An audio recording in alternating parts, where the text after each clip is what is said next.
జగన్మోహన్ రెడ్డి గతంలో కూడా వాళ్ళ తండ్రి ముఖ్యమంత్రిగా ఉన్నప్పుడు వ్యవస్థల్ని అధికారుల్ని అడ్డగోలుగా వాడుకొని వాళ్ళని జైళ్లలో మగ్గేలాగా చేసినటువంటి చరిత్ర జగన్మోహన్ రెడ్డిది.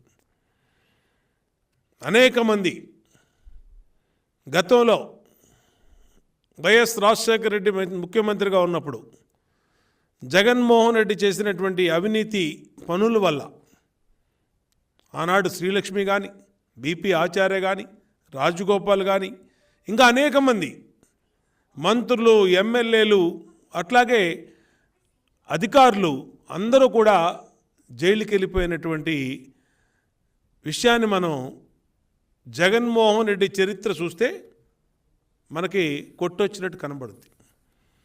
అందుకనే అనేకసార్లు రాష్ట్రంలో గత 5 సంవత్సరాల్లో అధికారులను హెచ్చరించాం. అయ్యా, మీరు జగన్మోహన్ రెడ్డి చెప్పాడనో, లేదంటే సజ్జల రామకృష్ణారెడ్డి చెప్పాడనో, లేదంటే ధనుంజయ రెడ్డి చెప్పాడనో, లేదంటే ఇంకొక రెడ్డి చెప్పాడనో, మీరు గనక చట్ట విరుద్ధంగా ప్రవర్తిస్తే మీరు సస్పెండ్ అయిపోతారు. మీరు సస్పెండ్ అయిపోతే మిమ్మల్ని కాపాడేవాళ్ళు ఉండరు.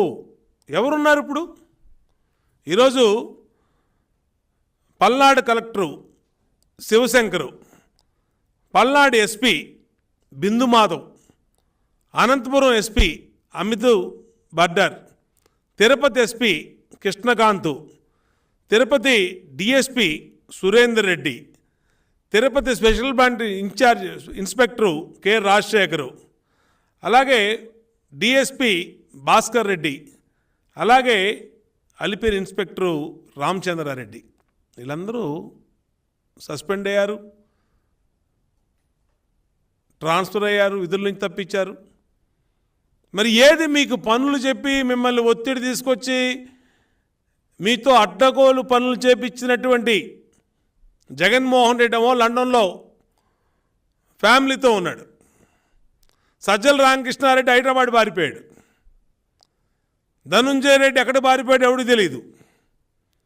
మీకు ఒత్తిడి తీసుకొచ్చినటువంటి మాజీ డీజీపీ రాజేంద్రనాథ్ రెడ్డి ఎక్కడ ఉన్నాడో ఎవరికి తెలియదు. మిమ్మల్ని ఒత్తిడి తీసుకొచ్చినటువంటి పెద్దిరెడ్డి రామచంద్రారెడ్డి ఎక్కడున్నాడో ఎవరికి తెలియదు. పిన్నెల్లి రామకృష్ణారెడ్డి సోదరులు పారిపోయారు. చెవిరెడ్డి భాస్కర్ రెడ్డి ఎక్కడ పారిపోయాడు ఎవరికి తెలియదు. కరుణాకర్ రెడ్డి ఎక్కడ పారిపోయాడో తెలియదు. గోపిరెడ్డి శ్రీనివాసరెడ్డి ఎక్కడ పారిపోయాడు ఎవరికి తెలియదు. ఏరి మీ పనులు చెప్పి మీతో అడ్డగోలుగా చట్టాన్ని అతిక్రమించి పనులు చేయించినటువంటి వీళ్ళందరూ ఏమైపోయారు? జగన్మోహన్ రెడ్డి ఏమైపోయాడు? సజ్జల రామకృష్ణారెడ్డి ఏమైపోయాడు? మొత్తం ఈ బ్యాచ్ మొత్తం ఎక్కడికి పారిపోయారు? మేము అనేకసార్లు చెప్పామే, చిలక్కి చెప్పినట్టు చెప్పామే ఈ అధికారులకి. ఇంకా చాలామంది ఉన్నారు. ఒక డిఎస్పీ చైతన్య ఉన్నాడు, అలాగే రిషంత్ రెడ్డి ఉన్నాడు. ఇంకా సస్పెండ్ కావాలి వీళ్ళిద్దరూ. చాలా అరాచకం చేసిన వాళ్ళల్లో రిషంత్ రెడ్డి, అలాగే తాడిపత్రి ఎక్స్ డీజీపీ చైతన్య. నేను అడుగుతా ఉన్నా,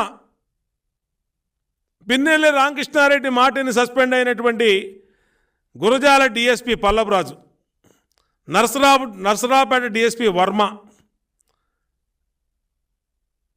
ఇన్స్పెక్టర్లు ప్రభాకర్ రావు, బాలినాగిరెడ్డి, ఎస్ఐ రామాంజనేయులు, అలాగే కొండారెడ్డి ఏమైపోయారయ్యా వీళ్ళందరూ? మీకు పనులు చెప్పిన వాళ్ళే వాడు పరారులో ఉన్నాడు. పిన్నెల్లి రామకృష్ణారెడ్డి ఎటు పారిపోయాడు ఎవరికి తెలీదు. అనంతపురంలో తాడిపత్రి డిఎస్పీ గంగయ్య, తాడిపత్రి ఇన్స్పెక్టర్ మురళీకృష్ణ, వీళ్ళు సస్పెండ్ అయ్యారు. మేము చెప్పాం, 100 సార్లు చెప్పాను. నేనే అనేక ప్రెస్ మీట్లు పెట్టి చెప్పాను, మీరు చట్టాన్ని అతిక్రమించొద్దు. ఇదంతా 4 రోజుల భాగవతమే, తాడేపల్లి భాగవతం. 2024 జూన్ 13, మే 13 తర్వాత వీళ్ళెవరికి భూతత్వం వేసినా దొరకరు అని అంటే పోస్టింగులు ఇప్పించారని, పోస్టింగులు చేపించినందుకు కృతజ్ఞతగా వల్లు పైన తెలియకుండా దుష్యంత్ రెడ్డి, చైతన్య గారి వీళ్ళందరూ చట్టాన్ని చేతుల్లో తీసుకొని ఇంకేదో జగన్మోహన్ రెడ్డి శాశ్వతం అనుకున్నట్టుగా ఈ రాష్ట్రానికి శాశ్వత ముఖ్యమంత్రి, శాశ్వత ప్రభుత్వం వైసీపీ అన్నట్టుగా అధికారులు కళ్ళు పైన తెలియకుండా పనిచేసినందుకు ఈరోజు అనుభవిస్తూ ఉన్నారు. ఈ అనుభవం గుణపాఠం కావాలి మిగిలినటువంటి అధికారులకి. ఇవాళ ఏమైపోయిందండి, పోలీస్ అధికారుల సంఘం మీకు వీళ్ళందరూ సస్పెన్షన్ కనబడతలేదా? వెళ్ళి తాడేపల్లి ఇంటి ముందు పోలీస్ అధికారుల సంఘం కూర్చొని మీ ఆదేశాల వల్ల మా అధికారులు, మా ఐపీఎస్లు, మా డిఎస్పీలు, మా సిఐలు సస్పెండ్ అయ్యారని పోలీస్ అధికారుల సంఘం ఎందుకు నోరు మెదపట్ల? ఎందుకు మెదపట్ల? మీ వాళ్ళని సస్పెండ్ చేస్తే ఎందుకు మీరు నోరెత్తకుండా కూర్చున్నారు? మీకు తెలీదా ఎవరి ఒత్తిడి వల్ల వాళ్ళు పనిచేశారు, ఎవరి ఒత్తిడితో పనిచేశారు, ఎవరి ఒత్తిడి వల్ల వాళ్ళ జీవితాలు నాశనం అయిపోయినాయి అనేది మీకు తెలీదా? నిమ్మకు నీరెత్తినట్టు తేలు కుట్టిన దొంగల్లాగా ఇవాళ ఎవడూ మాట్లాడకపోవడానికి కారణం ఏంటని అడుగుతా ఉన్నా పోలీస్ అధికారుల సంఘాన్ని. నేను అందుకనే డిమాండ్ చేస్తూ ఉన్నా కొత్త డీజీపీ గారిని. సిట్టు నివేదిక ఇచ్చింది, ఏముందా నివేదికలో? సిట్టు నివేదికని బహిరంగంగా మీరు ప్రెస్ మీట్ పెట్టి చెప్పండి.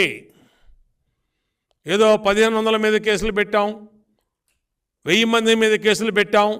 ఎవరి మీద పెట్టారు కేసులు? అసలు గొడవ కారకులైనటువంటి పిన్నెల్లి బ్రదర్స్ ఉన్నారా దీంట్లో? ఆ సిట్ రిపోర్ట్లో ఎందుకు అరెస్ట్ చేయట్లా వాళ్ళని? ఎందుకు మీరు పిన్నెల్లి రామకృష్ణారెడ్డి సోదరుల్ని అరెస్టు చేయటం లేదు? డీజీపీ చెప్పాలి. దీంట్లో బాంబులు, నాటు బాంబులు, పెట్రోల్ బాంబులు. ఆ రోజు ఇలాగే ఎన్నికల్లో, స్థానిక సంస్థల ఎన్నికల్లో మా అభ్యర్థుల్ని నామినేషన్ వేయట్లేదని ఎయిటింగ్ వేయకుండా అడ్డుపడుతున్నారని పిన్నెల్లి రామకృష్ణారెడ్డి చేస్తున్న రౌడిజం మీద పోలీస్ కంప్లైంట్ ఇవ్వటానికి వెళ్తే నా మీద అత్యాయత్నం మాచర్లలో నా మీద అత్యాయత్నం చేసి మళ్ళా నా మీదే కేసు పెట్టించారు. నా మీదే కేసు పెట్టారు. అంటే పిన్నెల్లి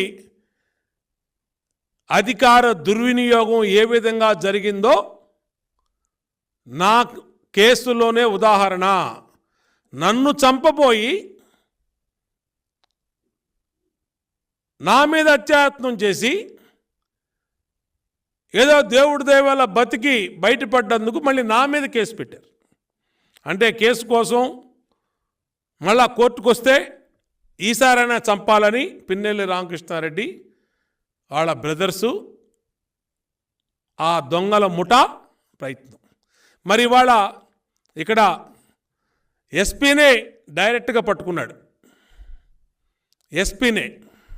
ఎస్పీ ఇతను బిందు మాధవ్ ఈ పేపర్లో ఉన్నాడు.